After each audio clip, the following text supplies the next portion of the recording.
Si este libro debía ser descubierto en este momento, se hace aún más apremiante la necesidad de descifrar su significado. A medida que se van descubriendo y descifrando las imágenes, surgen unas pautas inquietantes que culminan en una predicción de asombrosa magnitud.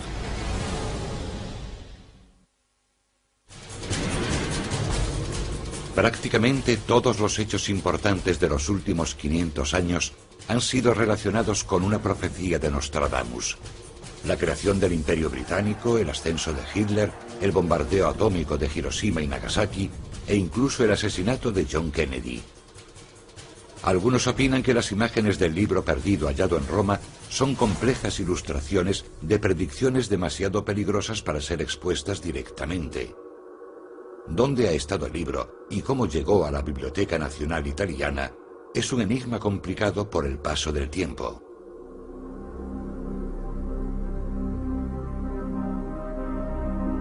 El manuscrito fue adquirido por la sede central de la Biblioteca Nacional en Roma en 1888 y llegó a través de Peabody.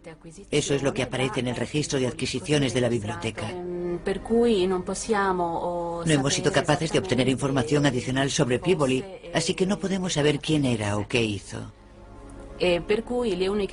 La única información que tenemos sobre el manuscrito es la que aparece en el registro de ingreso o en el manuscrito.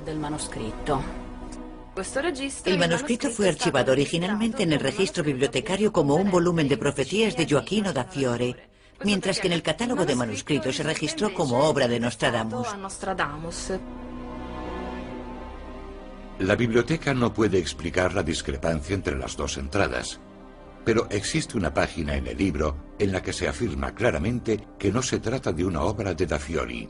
Otra inscripción hallada en el manuscrito sugiere que ha permanecido guardado en la Biblioteca Vaticana, un antecedente que aporta importancia y posiblemente oscuras intenciones a la ocultación de un libro que representa circunstancias alarmantes para la Iglesia.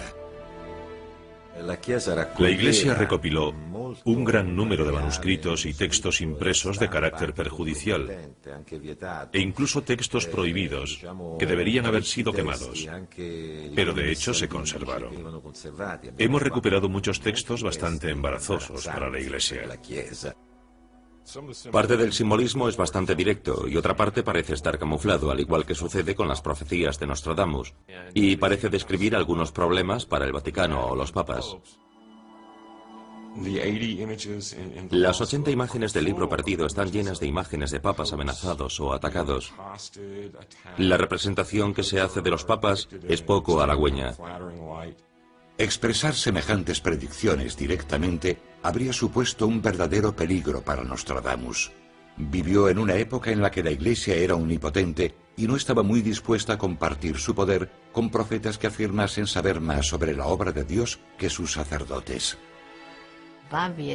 En ese aspecto, los papas eran categóricos. No querían saber nada de profecías. Así que estos profetas debían tener cuidado con lo que hacían, cómo lo hacían y cuándo lo hacían. Nostradamus jugaba con algo muy peligroso. De haber vivido 100 años más tarde, probablemente habría ardido en la hoguera. Como francés de su tiempo, como mago, teórico y astrólogo, estaba preocupado por el Papa, ya que si decía algo equivocado a la persona equivocada, aparecería la Inquisición y eso supondría el fin de Nostradamus. La vida es en esta época cruel, a menudo breve, y la religión no siempre basta. Nostradamus está ahí para cubrir los vacíos. La situación era pésima. La gente necesitaba a alguien que les dijera quiénes eran, que les tranquilizase diciéndoles que todo formaba parte de un destino determinado de antemano. A medida que prospera su carrera como vidente omnipotente, Nostradamus es consciente de que su éxito lo hace muy vulnerable. Dedicaba sus almanaques a gobernadores, a los reyes o reinas de Francia, al propio Papa o a personas cercanas al Papa, a cualquiera que pudiese protegerle si era necesario.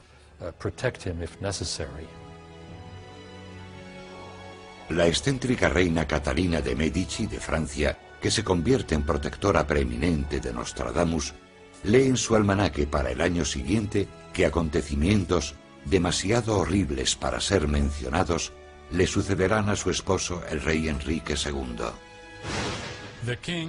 El rey debería cuidarse de que uno o más individuos no traten de llevar a cabo aquello que no tengo valor para escribir. Un asunto que se muestra en las estrellas de acuerdo con la filosofía oculta. Cuando la reina lee la alarmante advertencia, Nostradamus es convocado inmediatamente desde París. Nostradamus debe afrontar un viaje de 800 kilómetros hasta París. Y contaba por entonces 52 años. Por supuesto, solo podía recorrer semejante distancia a caballo. Además, en el siglo XVI, uno de los mayores peligros que existía era caerse de un caballo. Hacía una media de 25 kilómetros diarios, era un camino tortuoso, no había calzadas, todo cubierto de lodo. Recorrió la mitad del camino bajo la lluvia, debió de ser un viaje difícil. Durante el viaje se produce un curioso incidente que pone de manifiesto que Nostradamus teme por su vida. Existe la posibilidad de que esté siendo seguido o vigilado por la iglesia o la corte. No todos aceptan su influencia sobre la reina. Un hombre al que conoce durante una parada en Lyon recoge detalles de su conversación en su diario. Un hombre versado en la quiromancia, las matemáticas y la astrología, que hablaba de grandes cosas y tanto de asuntos pasados como de aquellos por llegar. Tenía un gran temor de que algo le aconteciese, ya que afirmaba estar en gran peligro de que cortasen su cabeza antes del 25º día del próximo mes de agosto. Nostradamus había hecho su propio horóscopo para el viaje y había visto que no era demasiado positivo.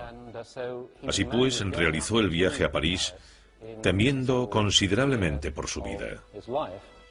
Quizá los temores de Nostradamus durante este importante viaje a París sean consecuencia de la naturaleza de sus visiones, que presagian la pérdida de autoridad política e incluso moral de la Iglesia en los siglos posteriores. Puede que los dibujos del libro perdido sean un intento cauteloso de disfrazar la fuerza de predicciones tan perturbadoras. Hablan de que el Papa corre peligro, de la caída del papado, de otros países, de otros ejércitos y fuerzas del anticristo implicados. Nostradamus parece haber predicho ataques más recientes al papado. Dos de los dibujos del libro han sido relacionados con papas modernos, Juan Pablo I y Juan Pablo II. Esta imagen muestra la coronación de un papa de aspecto dócil y humilde, mientras un grupo de espectadores lo abuchea o se ríe de él. El ángel podría simbolizar tanto la muerte como el cielo, y este papa podría representar a Juan Pablo I, que solo sirvió como papa 30 días. Elegido papa, de elegido será burlado, súbito de pronto emocionado, dispuesto y tímido. Por demasiada dulzura a morir provocado, no más temor la noche de su muerte guía. Muchos estudiosos de Nostradamus han señalado que este cuarteto se refiere a Juan Pablo I. Tuvo un papado breve, sufrió burlas y fue envenenado. Murió durante la noche. Esta imagen advierte de forma más explícita del peligro. Esta es la ilustración que se relaciona con Juan Pablo II, con el gran Papa Juan Pablo II, representado en toda su grandeza y esplendor. Se puede ver cómo el sol brilla sobre él, su escudo de armas con la Virgen María. Esta acuarela resulta muy interesante, porque tenemos a un pequeño guerrero turco que se acerca a alguien, a un gigante con un tamaño 2 o 3 veces superior al suyo. Creo que el guerrero turco representa al malvado caballero turco que intentó asesinar al Papa. Juan Pablo II sufre 2 intentos de asesinato. El primer ataque ocurre el 13 de mayo de 1981, cuando hace su entrada en la plaza de San Pedro. Es gravemente herido, pero se recupera. El asesino es detenido e identificado como Mehmet Ali Akka, un ciudadano turco. Es condenado a cadena perpetua y en 1983 recibe la visita del propio Juan Pablo II. El segundo intento tiene lugar el 12 de mayo de 1982, en Fátima, Portugal, a manos de Juan María Fernández, que es detenido antes de que pueda herir al Papa. Es interesante el sol que aparece en esta acuarela, porque San Malaquías de Irlanda, que hizo predicciones en el siglo XI sobre el futuro de los papas, utilizó el apodo espiritual de la labor del sol para representar a Juan Pablo II.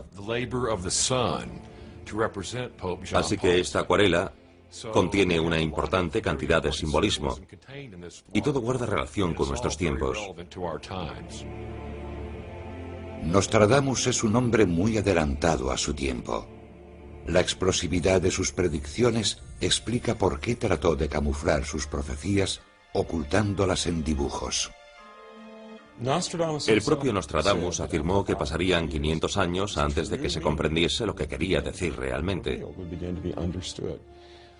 Todas las investigaciones sobre su figura surgidas en los últimos 10 años, todo lo que ahora sabemos de sus fuentes y sobre cómo compuso las profecías, y ahora esta nueva información del libro perdido, todo parece seguir una misma dirección.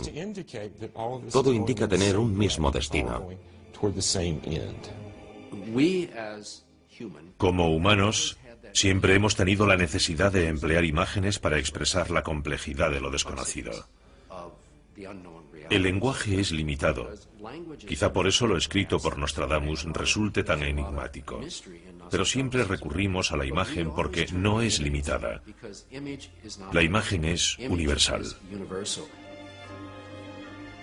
Nostradamus se adentra allí donde otros profetas no osan pisar. La enorme audacia de sus predicciones lo eleva a un nivel superior al resto.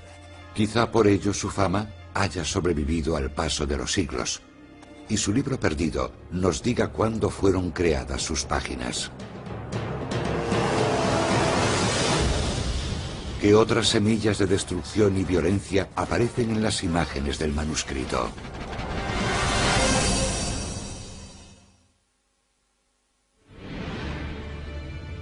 Un manuscrito hallado recientemente en Roma con el nombre de Nostradamus contiene imágenes cuyo significado nos lleva a través de la historia hacia un futuro incierto. Las visiones de Nostradamus superan la barrera del tiempo y no se limitan al ámbito religioso, sino que también abarcan cuestiones metafísicas y políticas. El libro perdido refleja este amplio y dramático abanico de temas. Es su aportación más importante al mundo moderno. No solo habla de acontecimientos futuros, sino que nos demuestra que tenemos, como él tenía, capacidades más allá de lo que creemos. Y en eso reside la magia, el poder de Nostradamus. Aprovechó lo que son arquetipos universales. Cuando concreta un poco más, con nombres como Hitler, por ejemplo, se produce un cambio de consciencia. Recogía picos de consciencia.